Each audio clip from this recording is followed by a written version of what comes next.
Hello, how are you? I'm good, thank you. How are you guys? All right, well, do you have any volunteer or previous work experience in relation to this job title? Unfortunately, at the moment, I do not. I only have work experience in house retail, store retail, and fast food. Although I did email a professor of mine a couple weeks ago, I'm just waiting for her response. She offered us a position, volunteering and being able to help inmates that are being rehabilitated into the community, just letting them like get acquainted within the community. Some of them may be coming from another city they don't know anything about here, just letting them get familiar with busing, anything like that. Tell us a little about your program and how it relates to this field. My program actually allows me a variety of different positions. I can either work with youth or adults who are either victims or offenders who have been or previously or currently are going through the justice system. Um, or I can work inside an institution as well, which is what I am aiming for as a correctional officer. What would you do if ever any unidentified fluid was thrown at you? I know that every institution has their own procedures, so before starting any shifts, I would definitely make myself acquainted with the procedures and look in the manual and read the manual to what the proper procedures would be. That would be considered a dangerous fluid, and I would need to alert my coworkers, wait for backup, and then as soon as possible, get rid of my uniform, put it in hot soapy water, let it soak.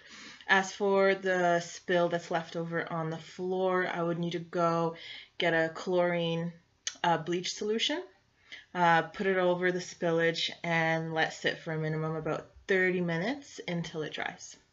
What can you tell us about the use of force model? The use of force model basically just gives you an idea of how to respond to a situation, whether it be a minimal or an extreme situation. Basically, the rule is that you should respond to any situation with the same force that you're being given. So, for example, if an inmate is being verbally abusive, but he's not physically assaultive yet, it would be a little bit extreme to tackle him to the ground and put restraints on him since he wasn't showing any physical threat yet. So you should respond to it with the same force that's being directed at you. So in that situation, it would be more beneficial to maybe try communication, maybe negotiating it a little bit, hopefully to acquire his compliance, and maybe just a little talk goes a long way.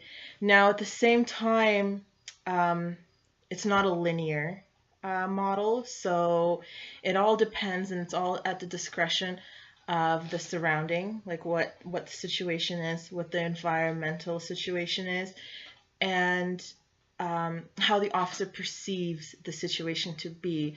So just because that inmate was not physically assaultive yet, if in another situation it is very evident that he is about to assault or seriously cause harm to another inmate or to another officer, then and talking to him does not seem like the most effective way of calming him down or de-escalating the situation, then it would probably be a better idea to use sprays or tackle him into a restraint.